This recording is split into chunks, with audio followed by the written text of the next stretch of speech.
સુરત શહેરમાં હની ટ્રેપનો એક ગંભીર કેસ સામે આવ્યો છે. ઘટના મુજબ થોડા મિત્રોએ જ તેમના મિત્રને નિર્વસ્ત્ર કરી લૂંટપાટ કરી હતી. આ લૂંટમાં ₹39 લાખ રોકડ અને 1.3 કિલો સોનું પકડાયું છે. ફરિયાદીના પુત્રે આ મામલો જાણ કરતા અઠવાલાઇન્સ પોલીસ સ્ટેશનમાં ફરિયાદ નોંધાવવામાં આવી હતી.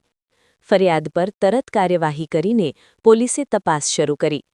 તપાસ દરમિયાન મુખ્ય આરોપીઓ મેહુલ જડિયા અને વિનોદ મનાનીને ઝડપી પાડવામાં આવ્યા છે, જ્યારે યુસુફ ચોકસી હજુ ફરાર છે. પોલીસ હવે તપાસ કરી રહી છે કે આ ટોળકીએ અન્ય કેટલા લોકો પર આ પ્રકારની કૃત્ય કર્યું છે. શહેરમાં સુરક્ષા વધારવા માટે પોલીસ પોતાની સતત ચેતવણી અને રેડ કરાર ચાલુ રાખી છે. સુરત પોલીસ પરિવાર અને પ્રજાને અપીલ કરે છે કે કોઈપણ શંકાસ્પદ અથવા અનિયમિત પ્રવૃત્તિ જોઈને તરત પોલીસને જાણ કરવી. રિપોર્ટર નૈતિક રેશમવાળા, સુરત.